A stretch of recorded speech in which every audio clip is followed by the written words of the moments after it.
Je m'appelle Anthony Powell. J'ai grandi dans cette ferme laitière de Taranaki en Nouvelle-Zélande. Mais j'ai passé la majeure partie de ma vie d'adulte à travailler en Antarctique. Et il y a une question qui revient très souvent. Comment c'est la vie là-bas? Il est très difficile de mettre des mots là-dessus, et ça n'a pas vraiment été filmé. Or, il y a quelque chose dans la technique du time-lapse qui fait ressortir les forces dynamiques de la nature, qu'on ressent partout autour de soi, sans jamais les voir. Alors j'ai appris à manipuler différents appareils photo. Et à mes heures perdues, j'ai fabriqué du matériel capable de résister au froid extrême.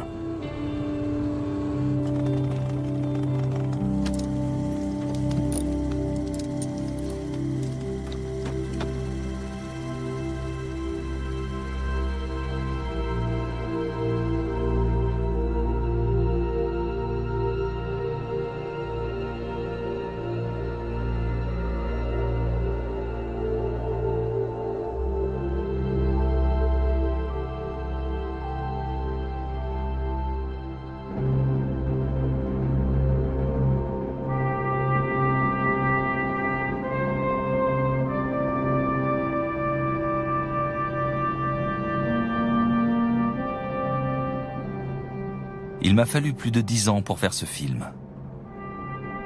J'ai usé pour plusieurs milliers de dollars de matériel photo et passé un nombre incalculable d'heures dans le froid glacial pour essayer de saisir l'essence de cette étendue si vaste et importante.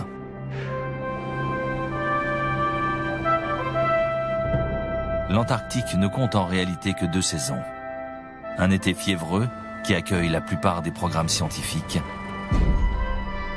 et un hiver sauvage et solitaire que peu de gens auront l'occasion de découvrir.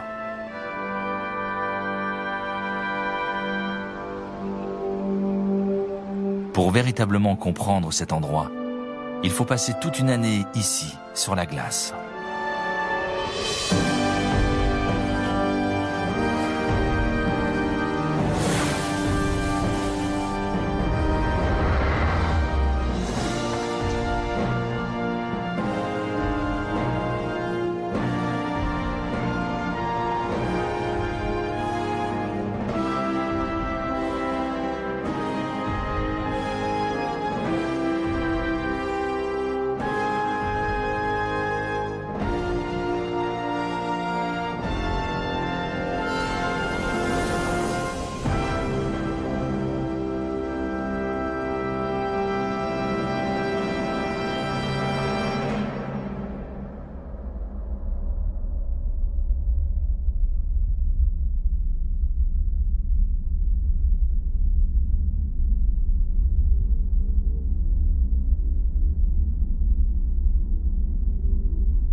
La plupart des gens s'imaginent que nous sommes tous des scientifiques. Mais il y a de vrais gens ici. Il n'y a pas que les types qu'on voit sur les chaînes documentaires ou ceux qui peuvent s'offrir une croisière à 10 000 $. Il y a des gens comme vous et moi, des personnes ordinaires qui font leur boulot.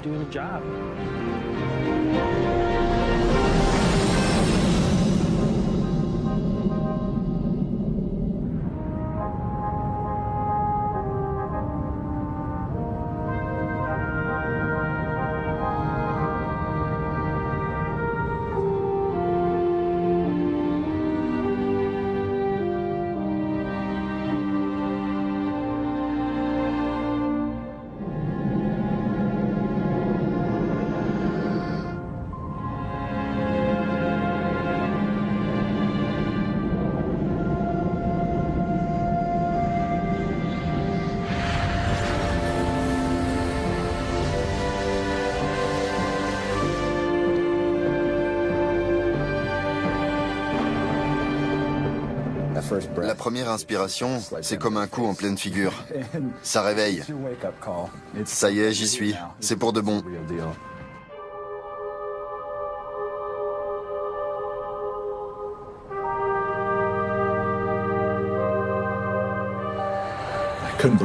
J'arrivais pas à croire que j'étais vraiment en Antarctique, tout en bas de la planète.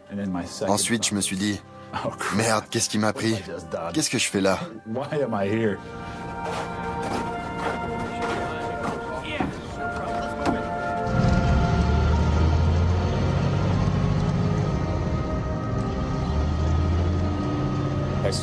Quand j'ai vu le mont Erebus, ça m'a donné envie d'aller y faire du snowboard. On m'a tout de suite dit non, et je suis parti bosser.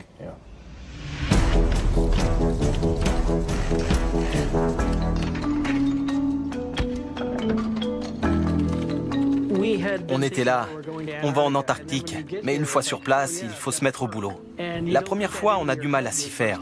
On était tellement excités d'être ici qu'on a tendance à oublier qu'on est ici pour une bonne raison. Ils nous ont pressés à la descente de l'avion. On n'a pas eu le temps d'observer le paysage. L'avion s'est posé et tout de suite après, on s'est retrouvés en ville. La première vision qu'on a eue de l'Antarctique, c'était McMurdo. C'est un peu décevant.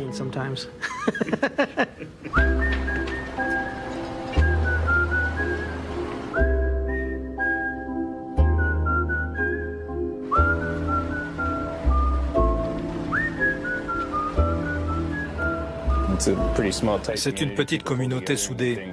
On se serre les coudes et c'est incroyable de voir ce qu'on arrive à faire avec le peu qu'on a. J'ai vu toutes sortes de gens passer ici. Apparemment, ceux qui s'en tirent le mieux sont les plus obstinés et les plus équilibrés.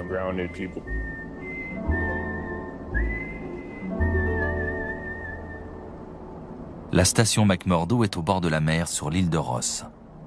Elle semble minuscule à côté du mont Erebus, le volcan actif le plus austral du monde. À 3 kilomètres de là, de l'autre côté de la péninsule, il y a une petite antenne néo-zélandaise, la base Scott. La base Scott est nettement plus représentative de la taille des autres stations disséminées à travers l'Antarctique. Sa proximité avec McMurdo est inhabituelle.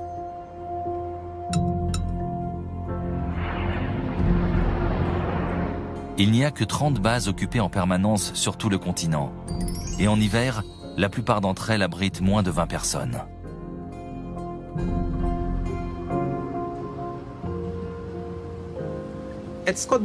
À la base Scott, on vit et on travaille dans le même bâtiment. Nos chambres sont toutes petites, un peu comme une cellule ou un placard.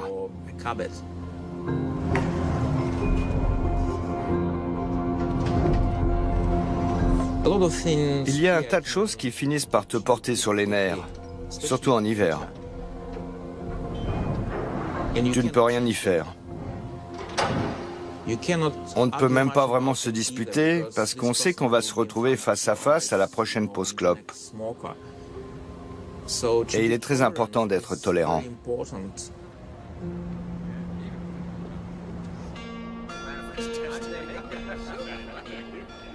Les gens me demandent ce que je préfère ici et pourquoi je suis revenue. Parce que c'est mon deuxième séjour en Antarctique. Moi, ce sont ces montagnes blanches. Quand on voit ces sommets immaculés, on se dit que l'humanité a eu du mal à arriver jusqu'ici et que c'est encore assez récent. On n'a pas eu le temps de faire trop de dégâts.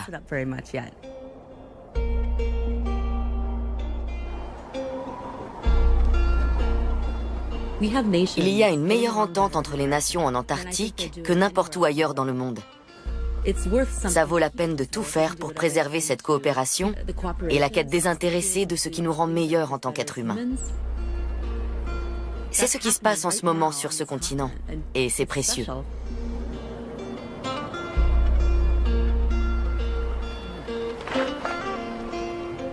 Je pourrais vivre ici indéfiniment, à condition de m'échapper de temps en temps.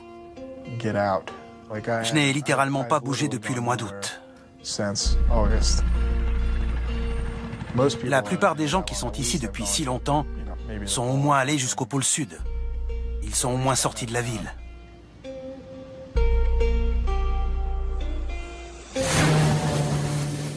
Il y a des trucs marrants à voir, mais vous êtes là avant tout pour bosser. Je ne voudrais pas avoir l'air blasé, mais il y a beaucoup de gens qui ont tendance à oublier ça. Et quand ils se retrouvent coincés dans une cuisine ou derrière un ordinateur, ils sont un peu dépités.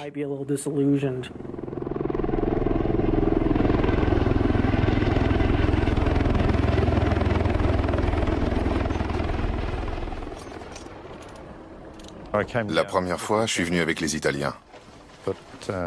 Et à la fin, je me suis dit que ça me suffisait. Mais quelques années plus tard, j'étais de retour. Et je suis encore là. Rob est pilote en Antarctique depuis 20 ans, mais il n'a jamais passé l'hiver ici. Les hélicoptères ne peuvent voler qu'en été.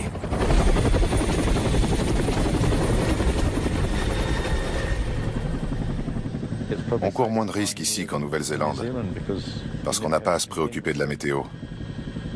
Chez nous, il y a différents degrés de mauvais temps. Ici, il fait beau ou pas beau. Chez nous, ça peut être correct, à peu près correct, ou je devrais y arriver. Pas ici.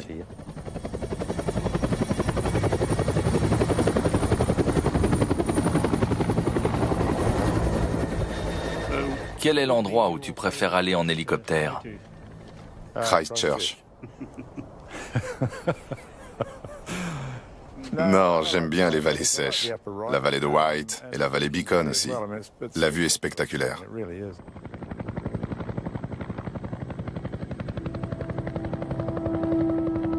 Comme Rob, je fais partie des plus chanceux. Mon travail en Antarctique me permet d'aller à la découverte de la magnificence et de l'immensité déserte de ce continent extraordinaire.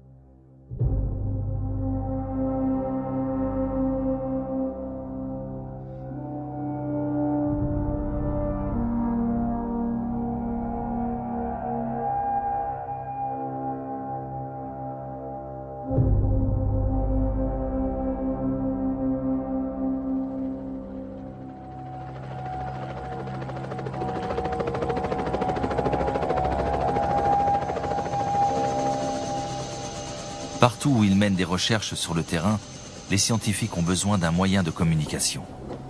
Je passe donc beaucoup de temps à installer du matériel radio dans des régions reculées.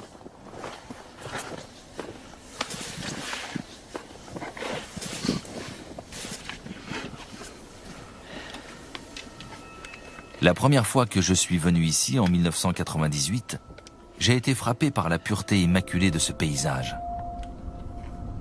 Il y a encore des endroits où l'homme n'a jamais mis les pieds.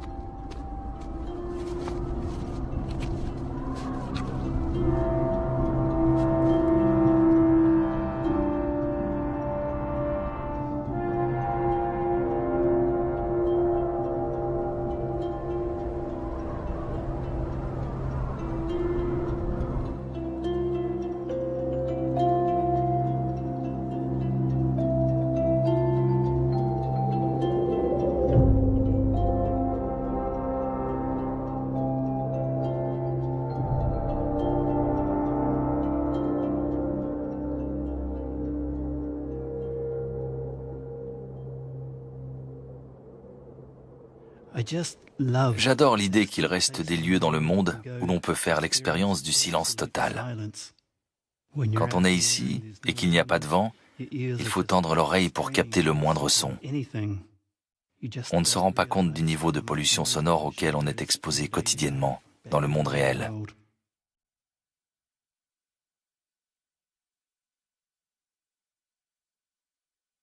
Quand on est sur le terrain, il faut faire très attention à ne pas confondre sa bouteille de pipi et sa bouteille d'eau.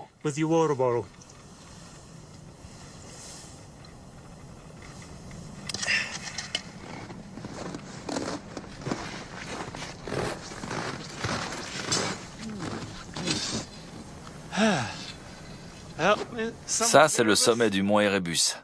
Et cette fumerole de glace provient de la vapeur qui s'échappe des fissures dans le sol.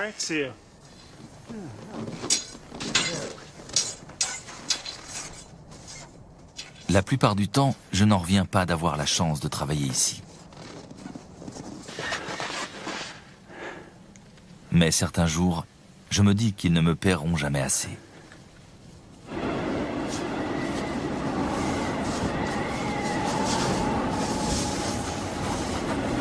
Ah, quel endroit horrible. En théorie, il devrait y avoir un drapeau juste ici. Ah oui, le voilà. Vive le GPS.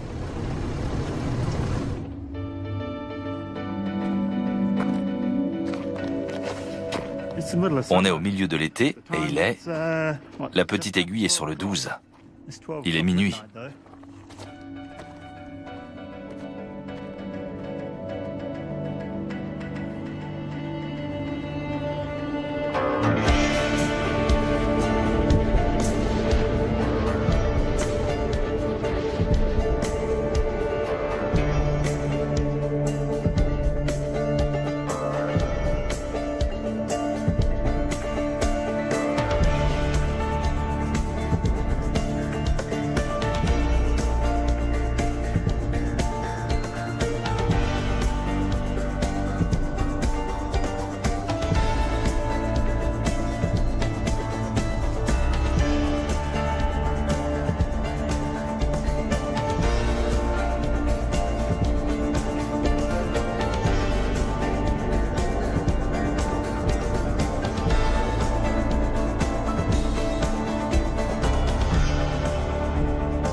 Le soir de Noël, on prépare à manger pour beaucoup de gens.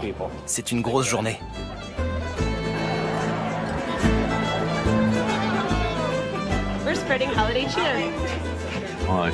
Pour beaucoup de jeunes gens, je pense que c'est une expérience vraiment formidable. La plupart d'entre eux ne cherchent sans doute pas à en faire un métier, mais il y a des exceptions.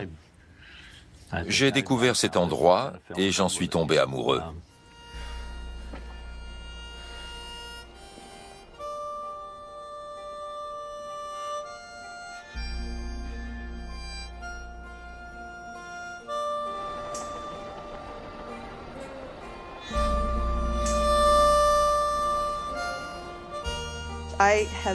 Ça doit faire environ 13 ans que je viens en Antarctique. La première fois, je me suis dit, il faut le faire au moins une fois dans sa vie. Comme ça, je pourrais dire que je suis allée en Antarctique. J'ai signé un contrat d'1 an et je ne sais pas ce qui s'est passé. Je suis toujours ici.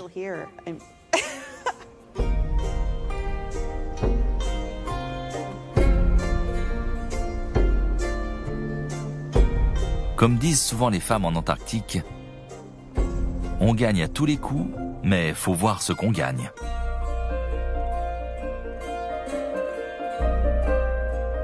Christine et moi, nous nous sommes rencontrés ici et je lui ai fait ma demande pendant l'hiver 2003. 6 semaines plus tard, on s'est mariés au pied levé, ici, sur la glace.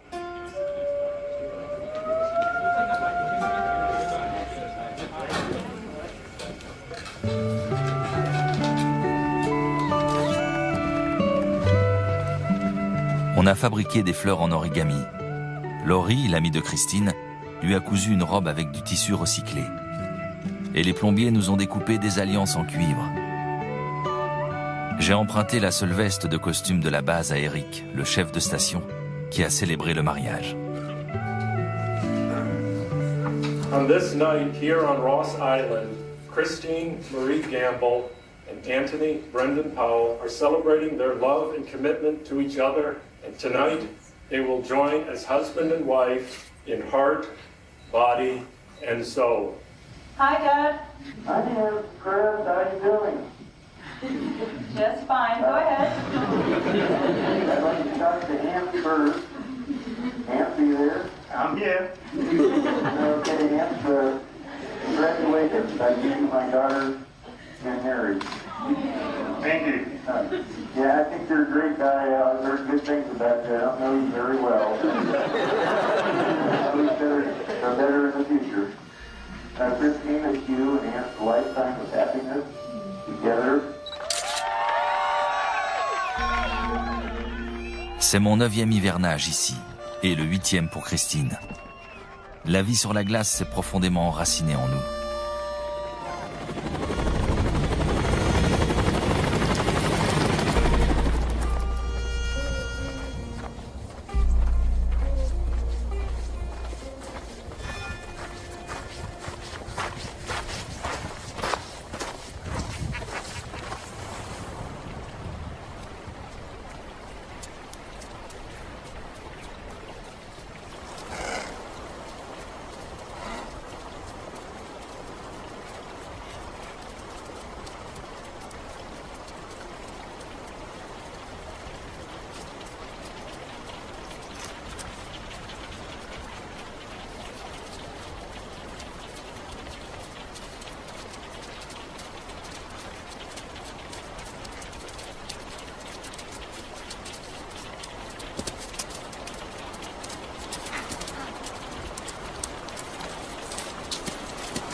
Les documentaires sur les manchots ne vous préparent pas vraiment au spectacle d'une véritable colonie.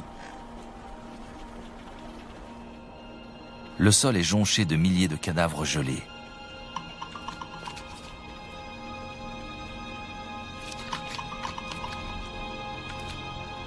En été, la puanteur des déjections de ces 100 000 manchots est assez insupportable.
J'aime cet endroit pour plein de raisons.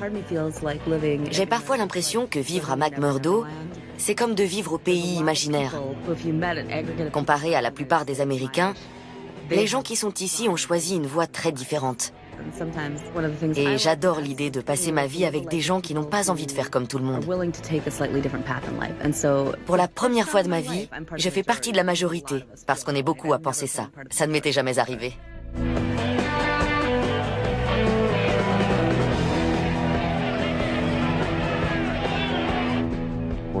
On est dans une boîte. On ne peut pas s'éviter les uns les autres. On ne peut pas s'échapper. On est obligé d'interagir avec les autres à longueur de temps. Et du coup, on apprend très vite à se connaître. Qu'on s'entende bien ou pas, c'est toujours très intense.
Le détroit de McMurdo est le point le plus austral accessible en bateau.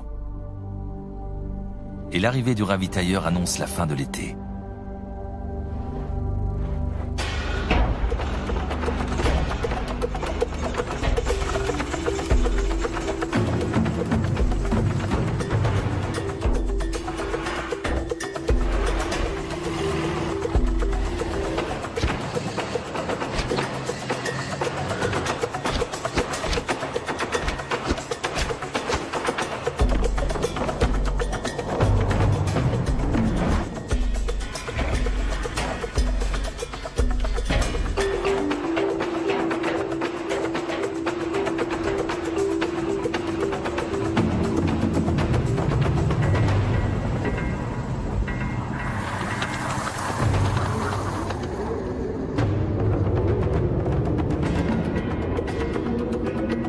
Tout de suite après avoir déchargé la cargaison, on recharge le navire avec les ordures, le recyclage, les déchets humains et le matériel scientifique de l'année qui s'achève.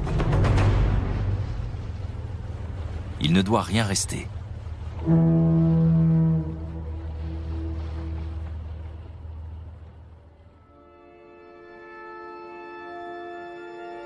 À la fin du mois de février, le soleil disparaît brièvement derrière l'horizon.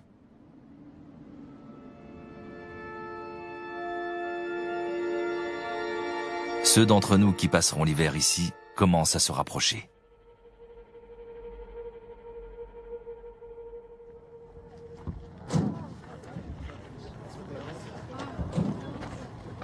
Mais la plupart des gens ne pensent qu'à rentrer chez eux.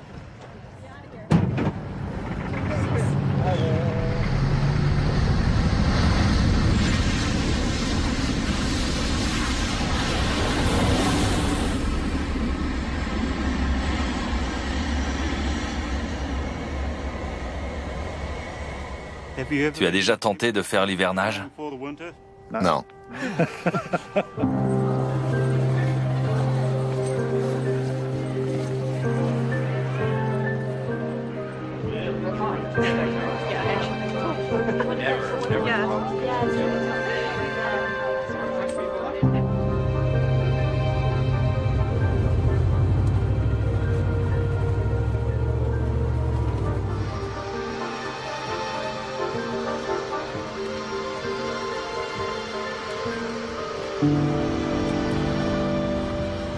Quand le dernier avion décolle, la messe est dite.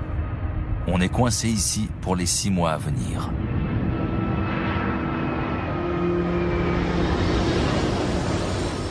Je me souviens m'être dit, qu'est-ce qui m'a pris? Je devrais être dans cet avion. Non.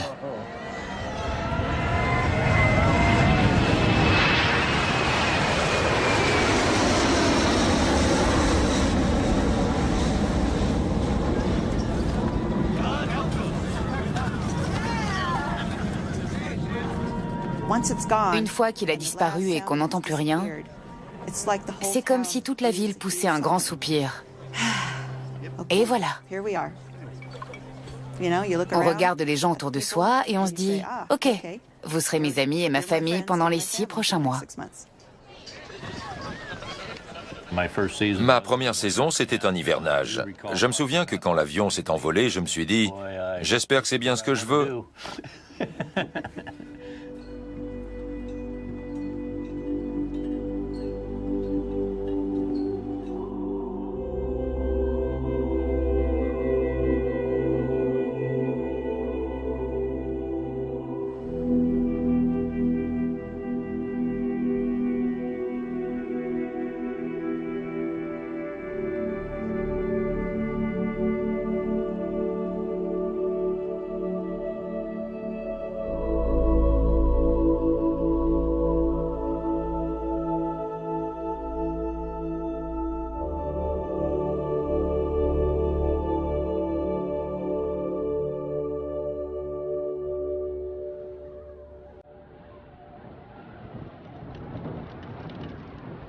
Attention all stations.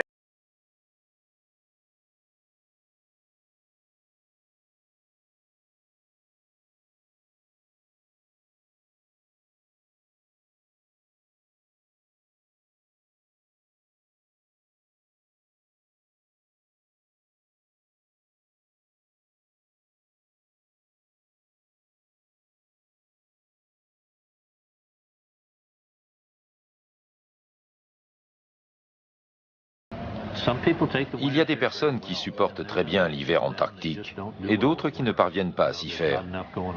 Ça ne bouge pas assez pour eux, il n'y a pas assez de vie sociale. Il y a une vraie démarcation entre les hivernants et les autres.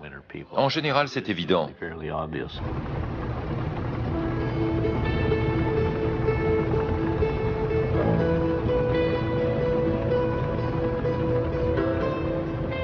En hiver, mon rôle consiste principalement à maintenir la communication avec le monde extérieur.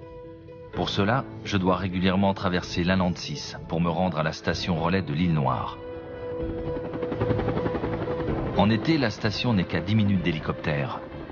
En hiver, par contre, on ne peut y accéder qu'avec une dameuse. Quand les conditions sont bonnes, il faut compter environ 6 heures de route. Mais depuis quelques années, l'Inland 6 a de gros problèmes de fonte de surface. Parfois, on doit s'extirper de trous presque aussi hauts que notre engin pour se frayer un chemin jusque là-bas.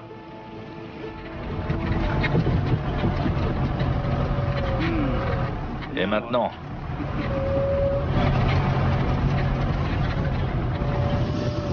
je le contourne.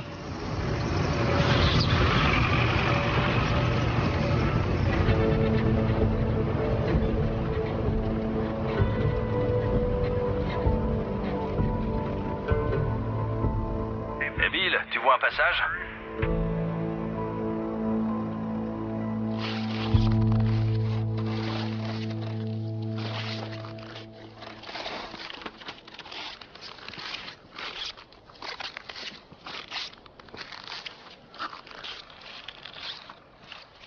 Ouais, ça devrait le faire.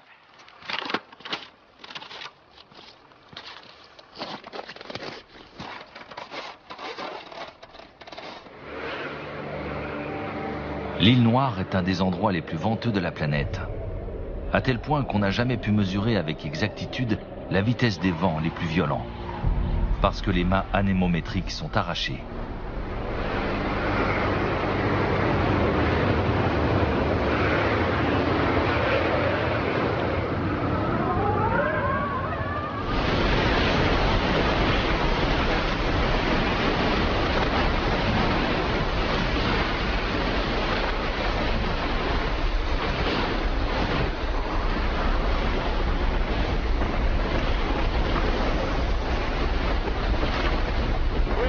Spécialiste des liaisons satellites en Antarctique, c'était sexy sur le papier. Mais ils ont omis de mentionner certains détails dans le descriptif du poste. Comme par exemple, dégivrer l'évacuation de l'urine par un vent de 145 km/h.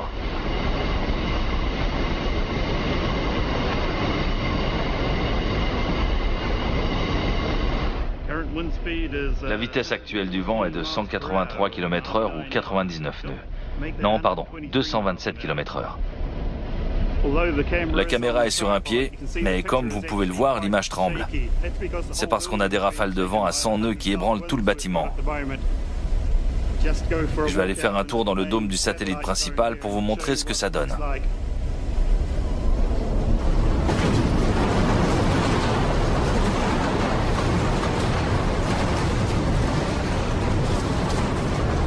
Vous voyez, ça souffle un peu.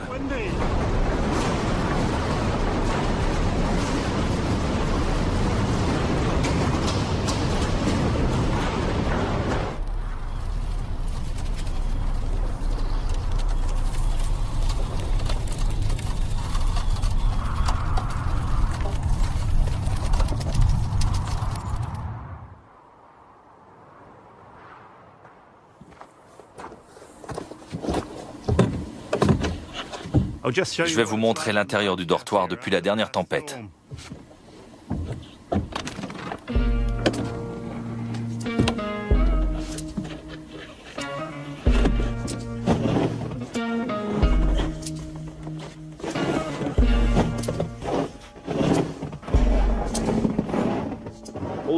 Toute la neige que vous voyez là dans le coin s'est infiltrée par les petits interstices dans les joints de fenêtres. Il y a eu des rafales de vent à 360 km/h. Alors il a suffi de quelques heures pour remplir la pièce. Il y a un espace détente de ce côté-là. Et ça, c'est le poêle qu'on utilise normalement pour maintenir la pièce au chaud. Bon.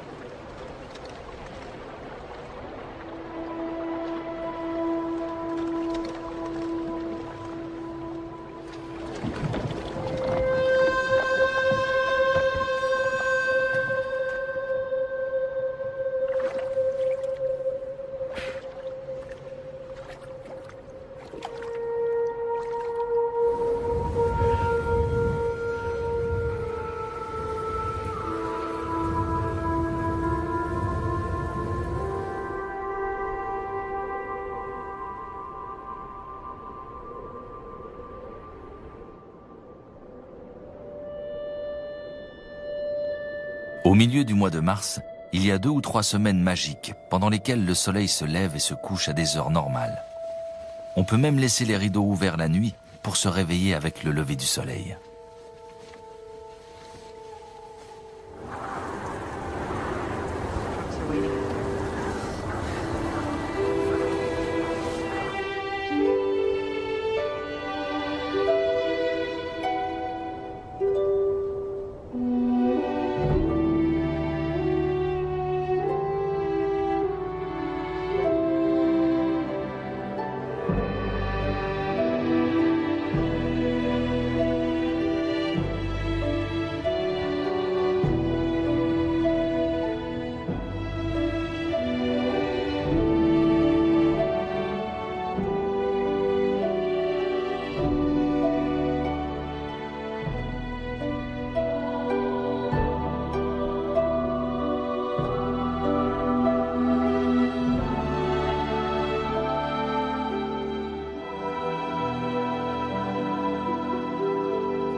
On était dehors et le vent s'est levé.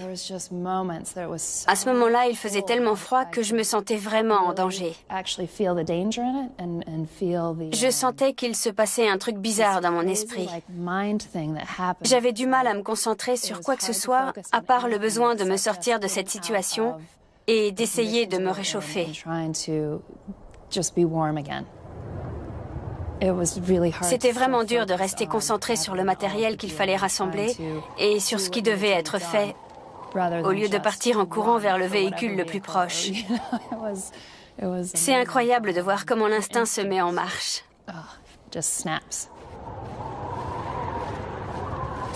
La première fois que j'ai eu vraiment froid, c'était avec toi, il y a quelques jours, quand on a pris la photo de groupe sur la colline. Ah ouais. Il y avait de grosses rafales. Il devait faire moins 60 degrés Celsius en plein vent. Quand j'ai regardé Chris Cavanaugh, il avait des larmes qui lui coulaient le long des joues. Il ne les sentait même pas, il faisait trop froid. Et le plus étonnant, c'est que quelques instants plus tard, les larmes avaient gelé sur son visage. Ça m'a frappé. Je me suis dit qu'il était peut-être temps de rentrer.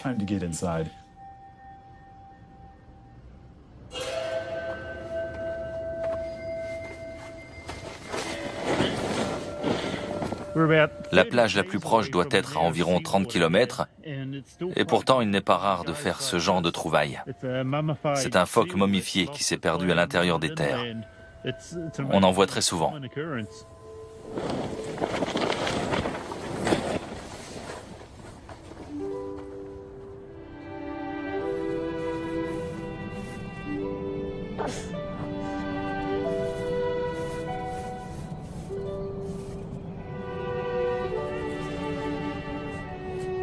C'est déchirant de voir des animaux en détresse comme ça, parce qu'on n'a pas le droit d'intervenir.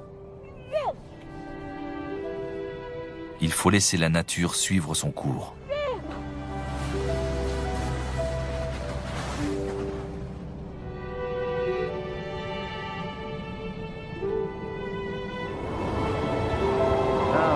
Il y a des moments où c'est très dur d'être loin de chez soi, quand on a des nouvelles. Ma sœur a accouché d'un petit garçon il y a une semaine et ça a été une journée vraiment compliquée. Et j'étais très heureux. Mais qu'est-ce que j'aurais voulu pouvoir partir d'ici et rentrer chez moi. Juste 24 heures pour profiter de ce moment avec ma famille. Ils étaient tous ensemble et moi j'étais ici. J'ai passé ma journée à leur envoyer des mails et je les ai appelés 1 ou 2 fois. C'était vraiment dur. Pour moi, ce qui craint le plus, c'est clairement le fait d'être loin de ma famille et surtout de rater ces moments importants de la vie familiale.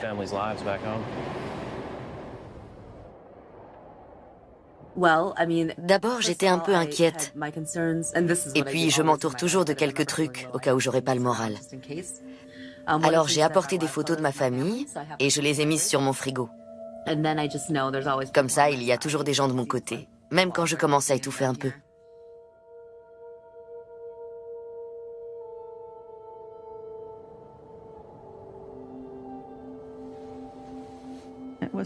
C'était un jour comme les autres. Le téléphone a sonné. C'était ma grand-mère. J'ai tout de suite su qu'il y avait un problème. Elle m'a dit que mon père nous avait quittés. Ça m'a fait un choc. Je ne m'y attendais pas du tout. Ça a été très dur. Quand on perd un parent, ce n'est pas rien. Et quand on ne peut pas être avec sa famille à ce moment-là, quand on ne peut pas assister à l'enterrement, on n'arrive pas vraiment à faire son deuil.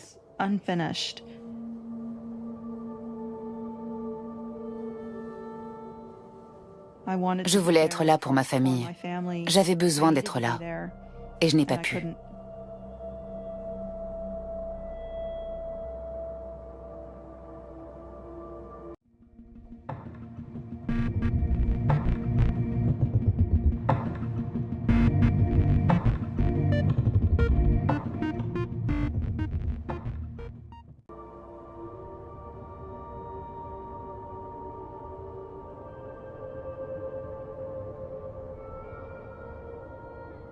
C'est sans doute l'endroit le plus isolé de la planète.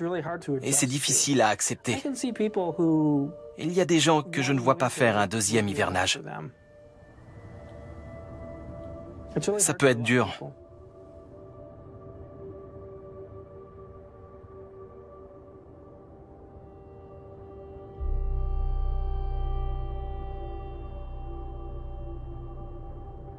Ça fait une sorte de courbe. J'avais de plus en plus envie de manger des sushis et de l'indien, d'aller au ciné.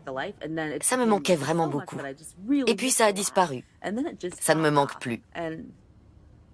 Je ne sais pas. C'est peut-être un genre de stress post-traumatique. Je n'y pense pas, sinon je vais sombrer. En tout cas, il n'y a pas grand-chose qui me manque. J'ai envie d'un avocat. Je mangerais bien un avocat. Si on a envie d'un toast à l'avocat, on ne peut qu'en rêver. Mais je me contenterai d'un thé noir avec du lait frais. Ou mieux encore, de la crème. Du pain noir, du chou-fleur. Ce serait génial d'avoir du chou-fleur frais, là.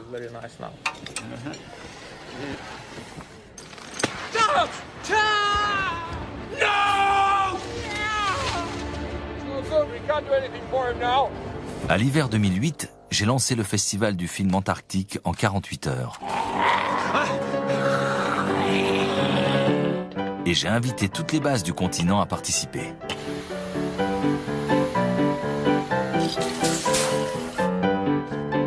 Ce qu'il y a de vraiment bien avec ce festival, c'est qu'il nous permet de découvrir à quoi ressemblent les autres stations. Et qui d'autre passe l'hiver sur la glace?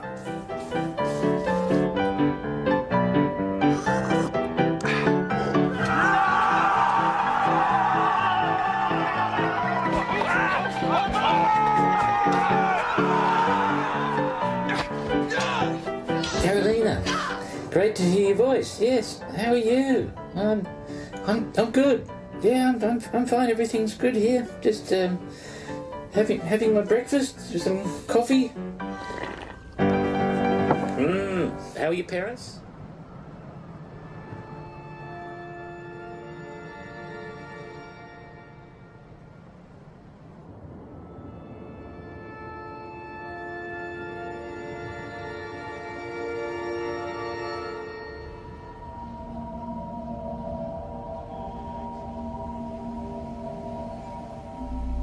Encore 1 heure.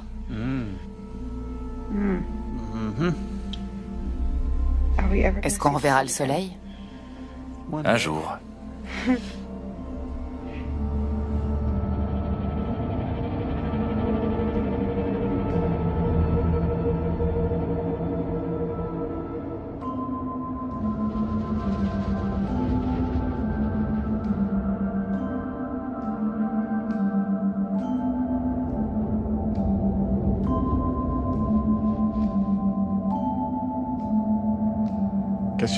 On s'habitue à vivre dans un monde sans lumière.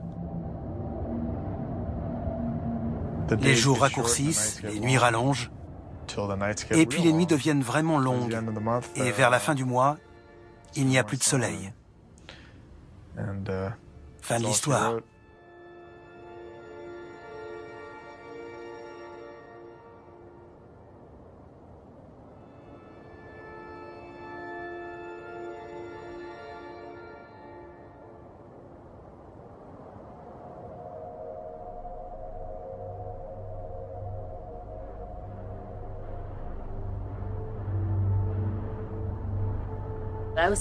J'avais peur de l'obscurité qui allait s'installer pour plusieurs mois. Je me disais, est-ce que ça va m'atteindre? Comment est-ce que je vais réagir? Ça me faisait peur. Je me demandais si ça allait me changer. Depuis la maison, je correspondais avec les hivernants et je le voyais dans leurs mails. Ils changeaient. Je me disais, et moi, je vais changer? Je ne sais pas.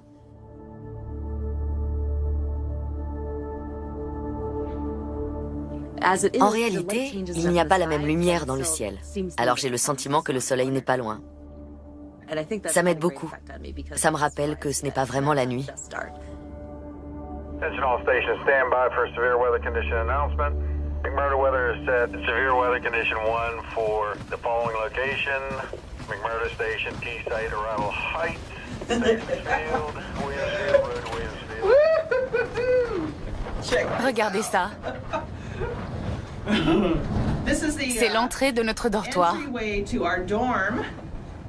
En temps normal, il y a de la moquette par terre et les murs sont juste des murs. On va ouvrir la porte. On dirait qu'elle s'ouvre sur un autre monde. Vous êtes prêts?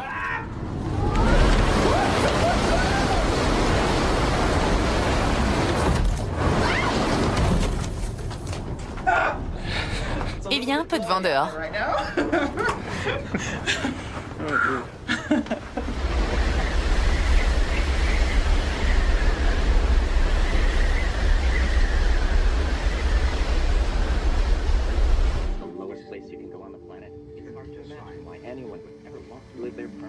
Quand on regarde la télé et qu'on voit tout ce qui se passe dans le monde, on se dit heureusement que je suis ici. Mais parfois, on tombe sur une émission avec des palmiers bercés par la brise, des gens qui s'amusent et des paysages bucoliques. Et ici, c'est la nuit noire et on est dans le vent et le froid.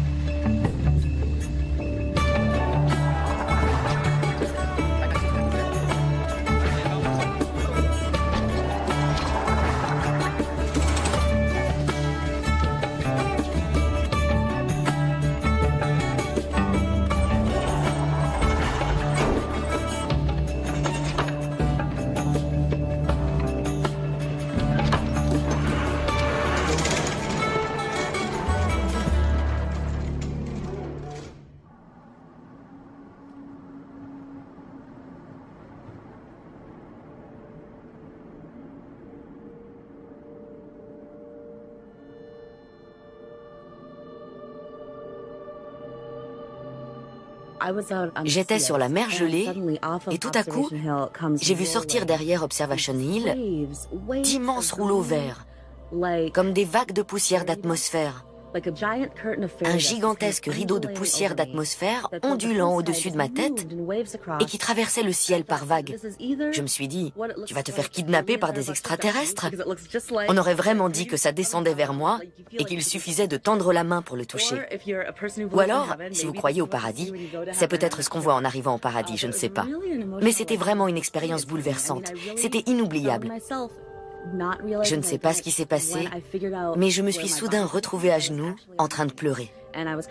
Tellement c'était beau.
On est au mois de juin et il est midi.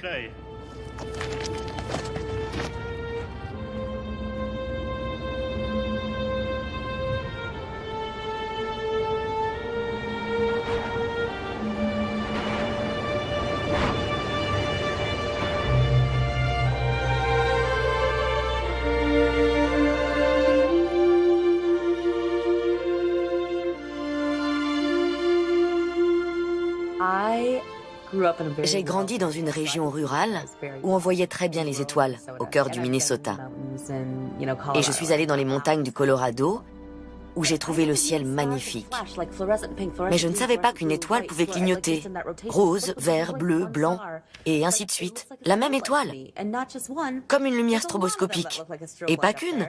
Il y a tout un tas de lumières stroboscopiques là-haut. On n'imagine même pas à quoi ressemble le ciel. C'est merveilleux.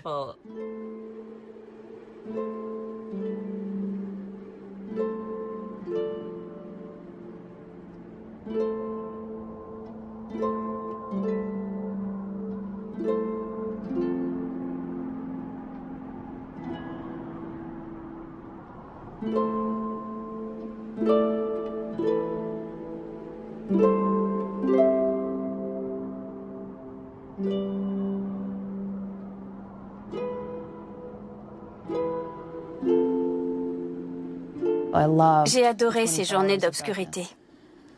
Parfois, les soirs de pleine lune, je voyais les montagnes. Mais d'autres fois, j'oubliais jusqu'à leur existence. Et mon univers tout entier tenait dans l'espace clos où j'évoluais.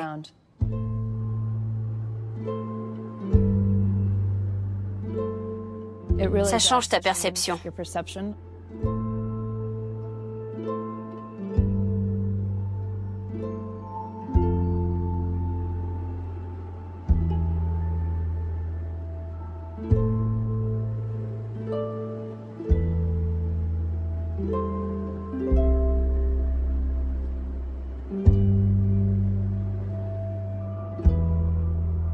Vers la fin de l'été, j'avais terriblement hâte de revoir l'obscurité.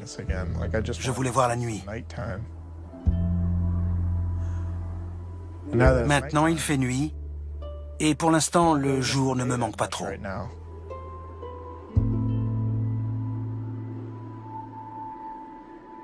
We have 3 dinners here each year. Of course, our sun set now at the midwinter, and as we all know, that sunrise isn't far away. So, I'd like to charge your glasses into friendships and long-lasting friendships. Thank you.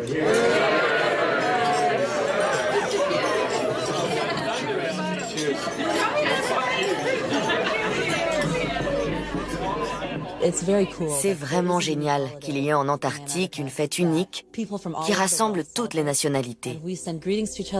On s'envoie tous nos vœux et on se souvient de la raison pour laquelle nous nous trouvons ici.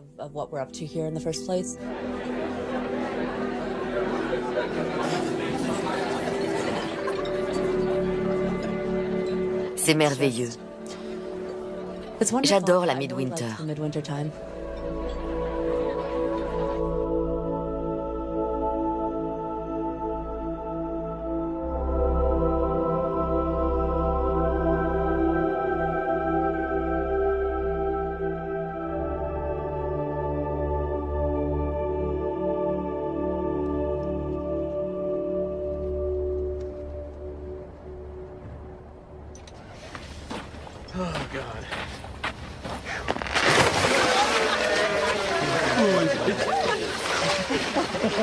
That woke me up.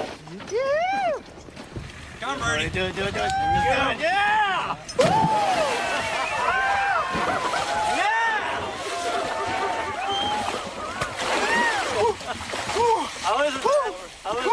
Yeah! Yeah!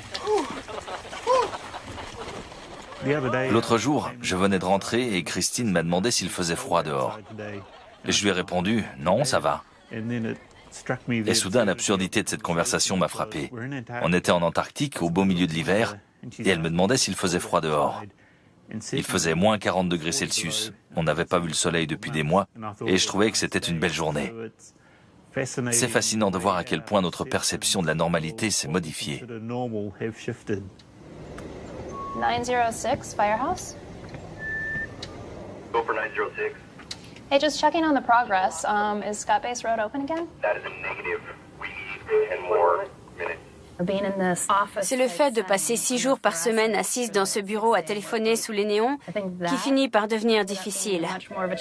Parce que je ne suis pas en train de faire des trucs dehors. Firehouse, Genevieve. Sure, one sec. J'essaie de rompre cette routine. Je me réveille, je vais au travail, je mange, je dors et je recommence du début. Firehouse, Genevieve.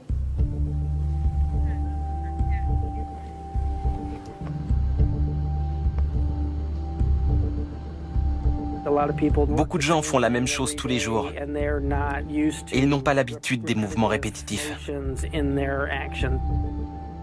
Ça peut devenir fatigant de faire la même chose tous les jours. Il faut mettre un peu de sel dans tout ça.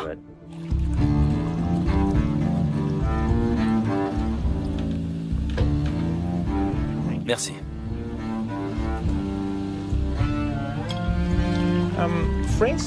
Avec Francis, le chef de McMurdo, on a fait des échanges. Il a apporté de la viande et moi, je lui ai donné une bouteille. C'est un cocktail maison. Il a trouvé ça délicieux. Et toi, qu'est-ce que t'en dis? Santé. À la tienne. En hiver, on a une vision des choses plus introspective. On peut prendre le temps de lire ou de faire des choses manuelles. Il y a aussi des moments où on passe du bon temps avec les autres, mais ça aide de rester un peu seul. Rien ne peut remplacer le fait d'avoir un bon livre entre les mains. Andrew Weil. Alors c'est imprimé en tout petit. Une grammaire de l'hébreu biblique. Je tricote. Ça m'évite de tourner comme un lion en cage quand je commence à avoir envie de m'arracher les cheveux et de me précipiter dehors en hurlant.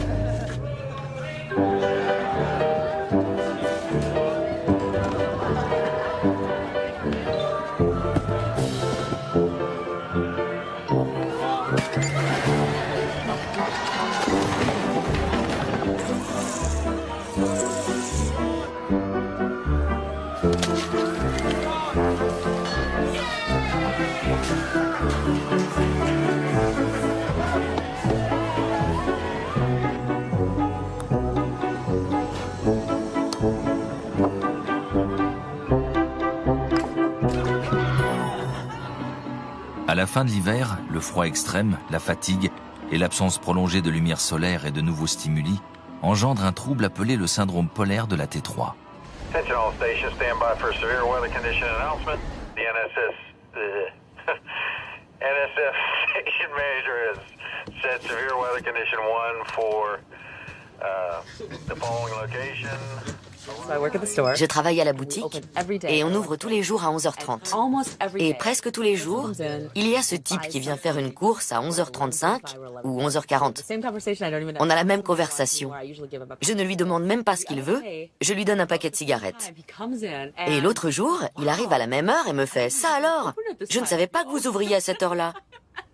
Vous avez toujours ouvert à cette heure-là » Je me disais « Tu viens tous les jours, tu achètes la même chose tous les jours. » Et lui, il est parti en répétant « Ça alors? Je ne pensais pas que vous étiez ouvert à cette heure-là. »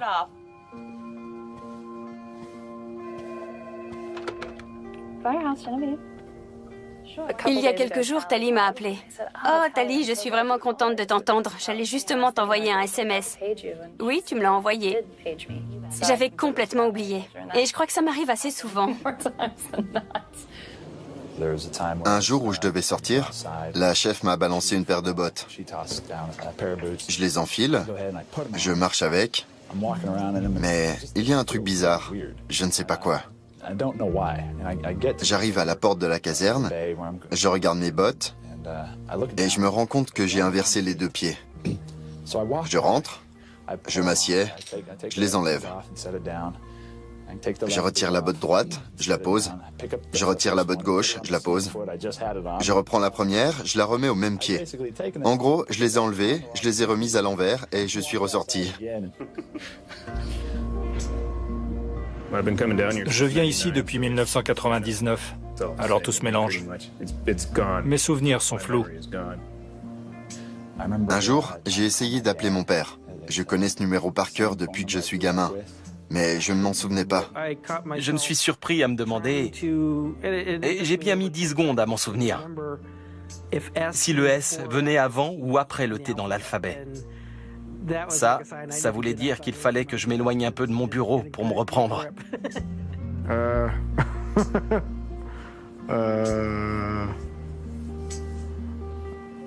Je me suis mis à dire beaucoup plus souvent qu'avant.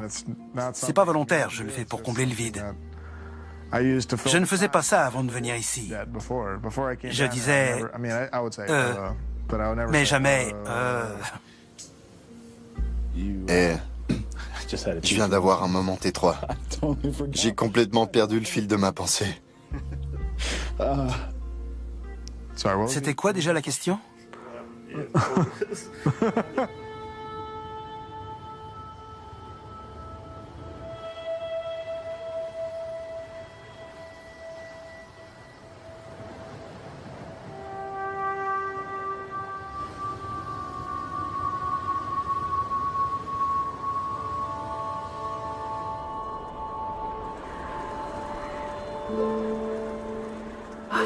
Si seulement il y avait un moyen de mettre en bouteille l'odeur de l'été. Le parfum des fleurs, de la pluie, de l'herbe verte et des rivières. L'odeur des récoltes et du maïs. L'odeur de la terre. Il n'y a que de la roche volcanique ici.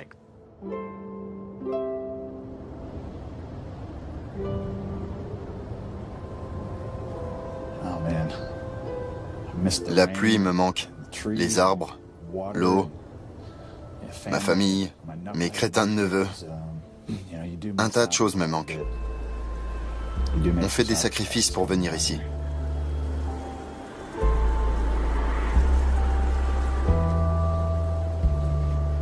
C'est sans doute mon dernier hivernage. Le problème, c'est qu'on ne sait jamais avec qui on va se retrouver.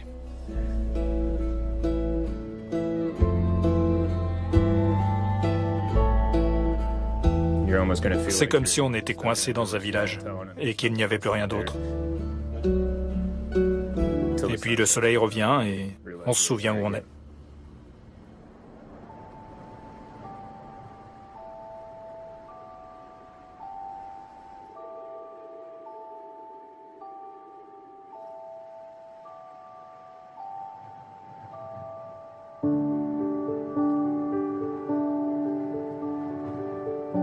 Il y a un fort sentiment d'impatience au moment où l'aube pointe à nouveau dans le ciel en août. On est un peu comme des gosses la veille de Noël.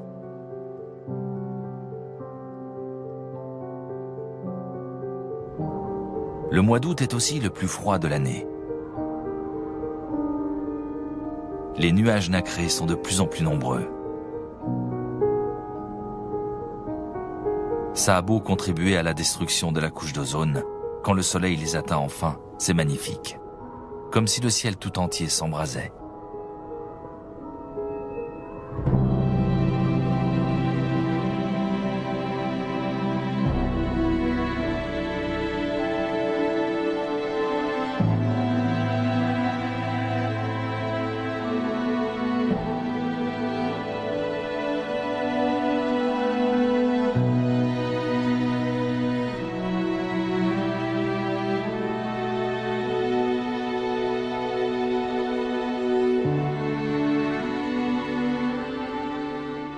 Rien n'est plus extraordinaire que de revoir le soleil.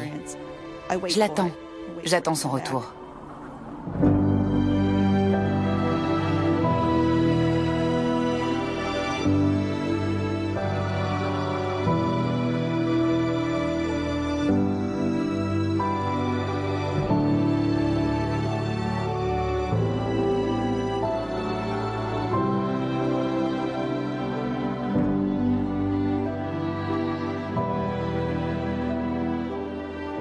À un moment ou à un autre, il va apparaître. Je ne sais jamais quand ça va arriver, mais quand je le vois, je suis obligée de tout arrêter. Où que je sois, je m'immobilise et je le regarde. J'ai envie qu'il me remplisse la tête.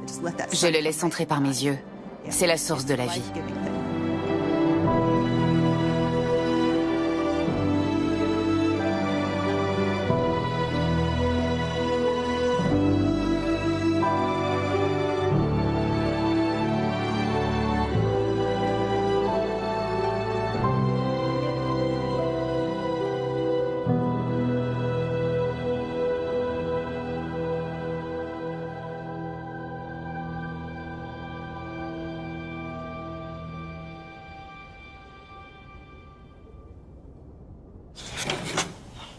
Vas-y, à toi. Dans cette tasse, il y a de l'eau bouillante. Il fait moins 40 degrés Celsius dehors. Voilà ce qui se passe quand on balance de l'eau bouillante dehors par moins 40. C'est parti.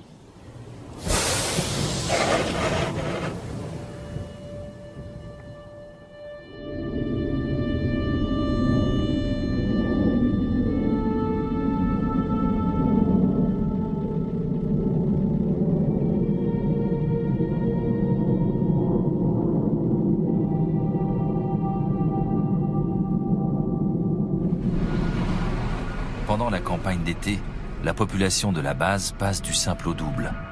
Pour ceux d'entre nous qui ont passé l'hiver sur place, l'arrivée d'une foule de nouveaux visages peut s'avérer déconcertante.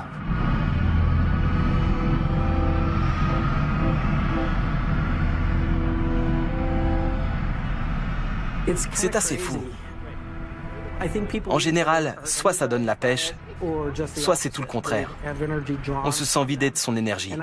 Et j'ai tendance à me sentir vidé de mon énergie. Je ne suis pas fan du moment où tout le monde débarque.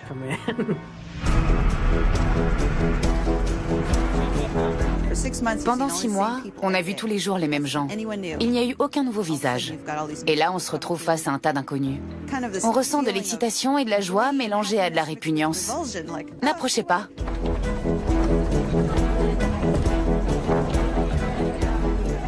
J'ai déjà vu des gens qui restaient en retrait pour regarder en coin.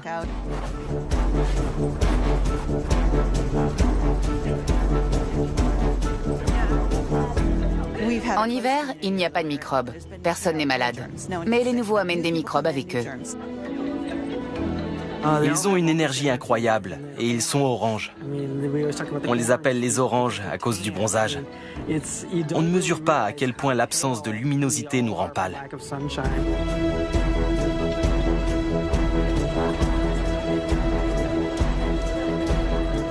Dans le réfectoire, j'avais l'impression d'avancer au ralenti et de voir bouger les gens en accéléré autour de moi.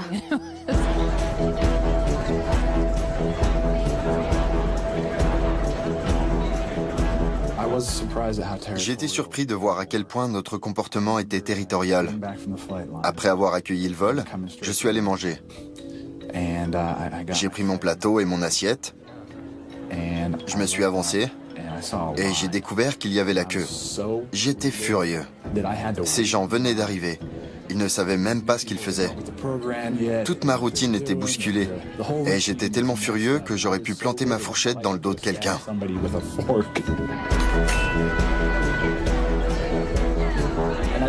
Je ne comprenais pas pourquoi j'étais tellement en colère.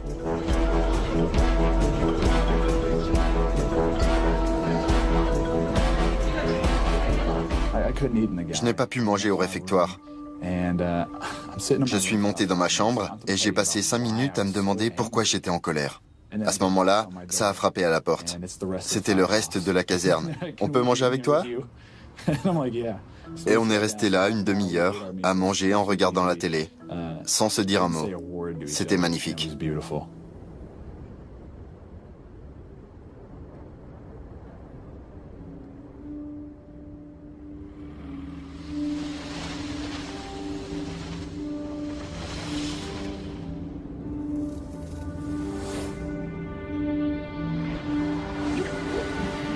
Pendant quelques jours, peut-être une semaine, il y a une sorte de choc culturel. La dynamique change, le niveau sonore augmente.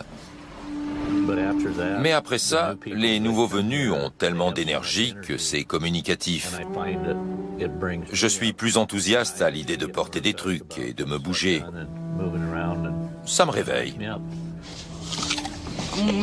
Harry, how does it feel to have a fresh apple after 6 months? I want to Disney World. Orange apple, cherry apple. I'm sure I'll get one very soon.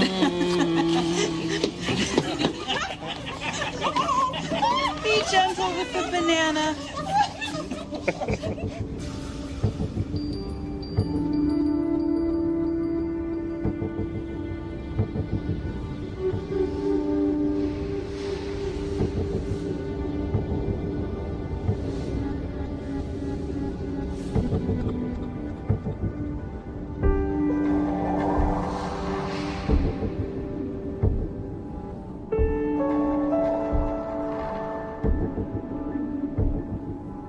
Je voudrais pouvoir montrer aux gens que j'aime comment c'est ici, à quoi ressemble le ciel l'hiver.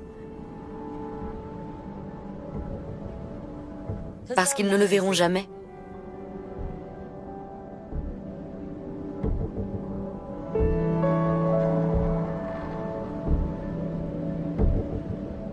C'est marrant. Avant le début de l'hiver, on parle du syndrome de la T3, du fait qu'on va devenir tout pâle, qu'on sera parfois un peu sensible. Et les gens qui n'ont jamais fait l'hivernage nous regardent comme des bêtes de foire. Mais pourquoi vous vous infligez ça?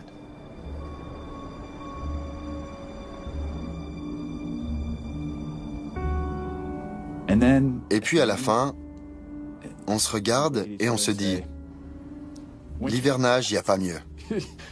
C'est le top.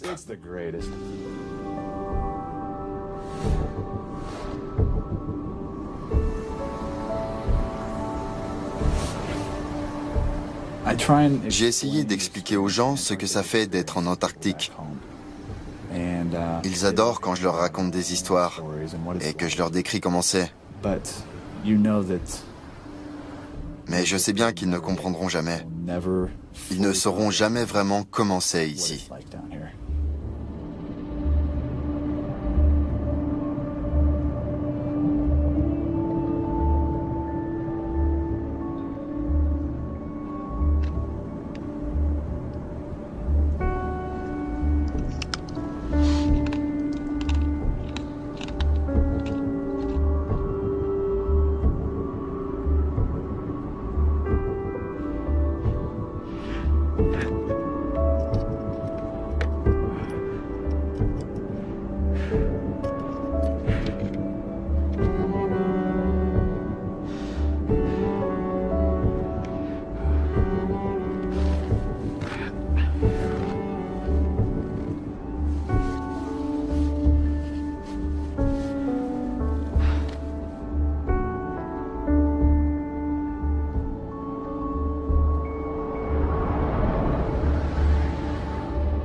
Si tu devais passer encore une année ici, que ferais-tu différemment?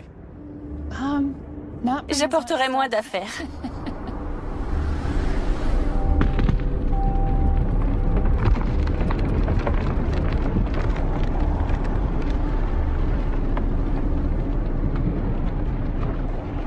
J'ai rencontré des gens vraiment extraordinaires ici. Et je pense que c'est en grande partie parce que les gens qui viennent ici ont toujours le goût de l'aventure. Et ça crée un lien entre nous.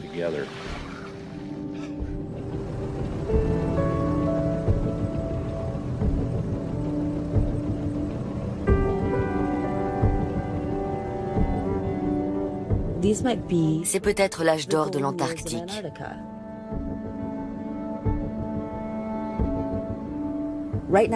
Pour l'instant, c'est un lieu réservé à la science. Il y a un traité qui dit qu'on ne peut venir ici que pour coopérer de façon à œuvrer pour la paix et à faire progresser les connaissances de l'humanité. Je ne vois pas d'autre endroit au monde où ce soit vrai. Et je me sens vraiment privilégiée d'être une citoyenne de l'Antarctique aujourd'hui. Vraiment.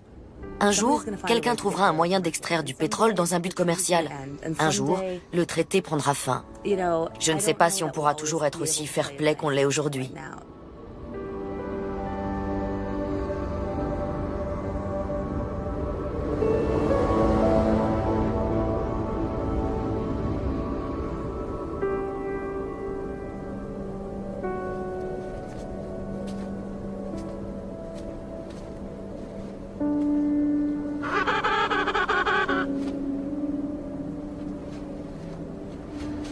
Au départ, on vient ici pour l'aventure.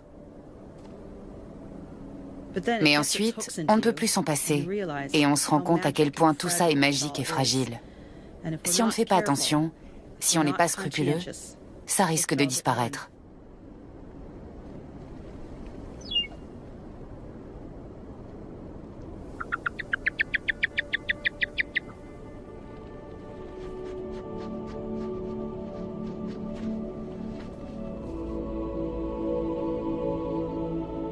Imaginez que vous avez une maison et que c'est une des pièces de votre maison. Une pièce froide où personne ne vit, mais une pièce de votre maison quand même. Vous devez vous en occuper et surveiller ce qui s'y passe.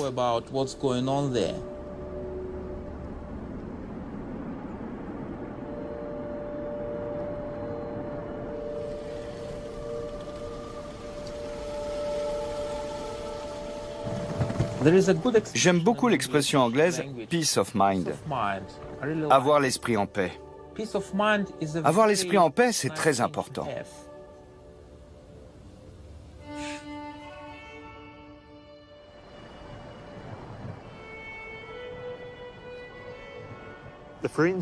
Les amis qu'on se fait et les souvenirs qu'on engrange, on les garde toute sa vie.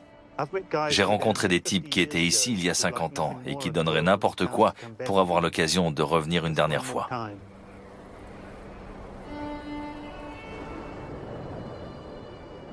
On n'est jamais vraiment chez soi ici. Mais il y a une sorte de familiarité qui s'installe.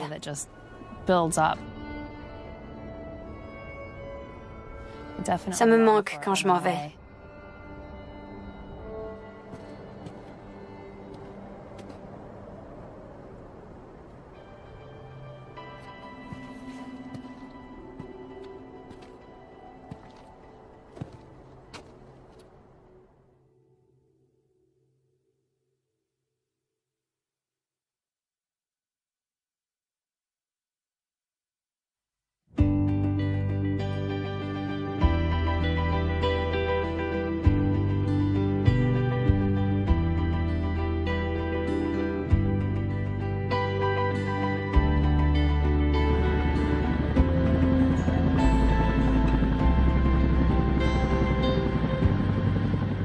Je ne m'attends pas à venir en Antarctique aussi longtemps que j'en aurai envie. Le programme pourrait changer, je pourrais échouer au test d'aptitude physique ou encore ne plus avoir de poste. Personne ne reste ici indéfiniment.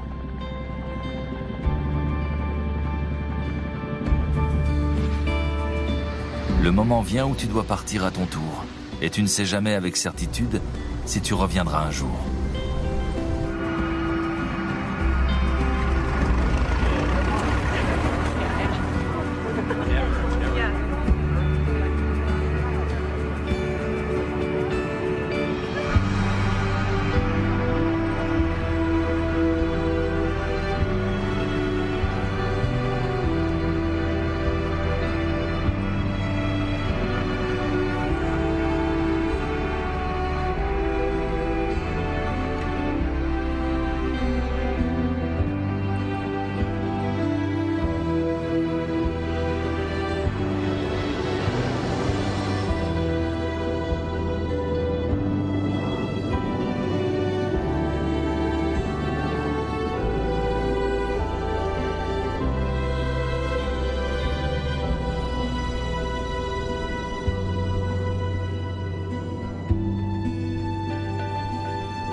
J'ai un souvenir du moment où il a fallu se réadapter à la vie en société.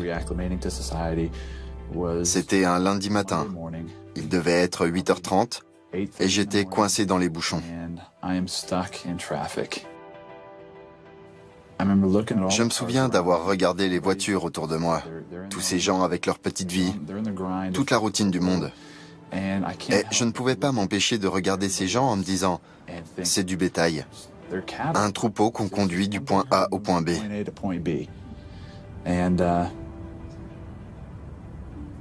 J'avais envie de retourner sur la glace.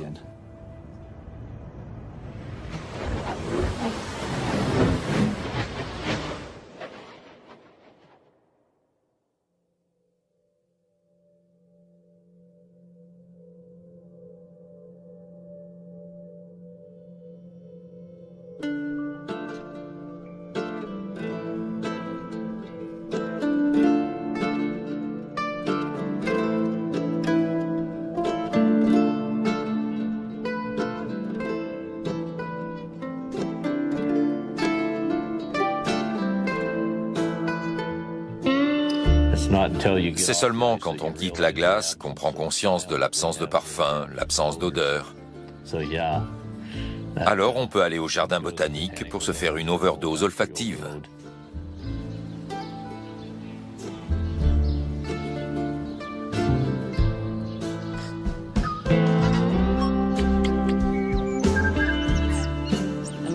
Je vais aller au supermarché, je vais me planter au milieu d'une allée et je vais humer l'air pendant un bon quart d'heure.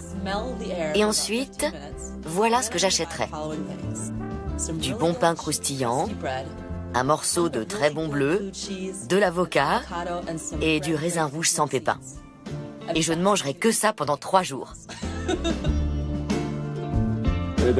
Il y a un moment dans l'hiver où, avec les autres gars de la caserne, on arrête de parler de femmes et on se met à parler de nourriture parce que c'est une perspective beaucoup plus réaliste.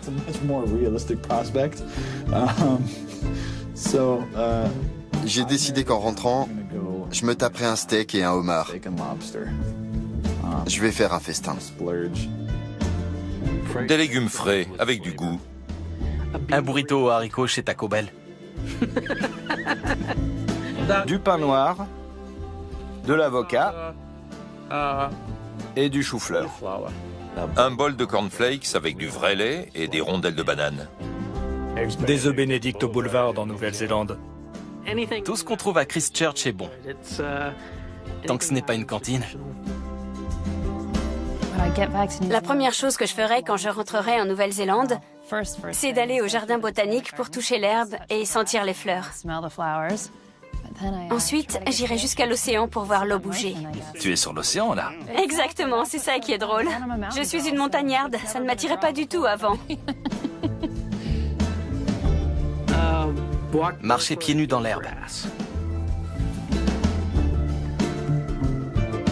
Je prendrai un vol direct pour l'État de Washington et je passerai 3 semaines à pêcher comme un fou. Je mangerai des saumons, des truites arc-en-ciel et je ne m'arrêterai qu'après avoir dégobillé. J'ai très envie de dormir dans mon lit. Et la pluie. J'ai envie d'entendre la pluie et de la voir, de la sentir à nouveau. Magnifique. Je n'ai rien prévu de faire. J'espère qu'il y aura au moins une journée de pluie pendant que je serai à Christchurch pour me promener sous la pluie. J'adore ça. Je veux de la pluie. Dormir correctement. Dormir correctement pendant quelques jours. Je ne sais pas. Aller à l'hôtel et prendre un bain.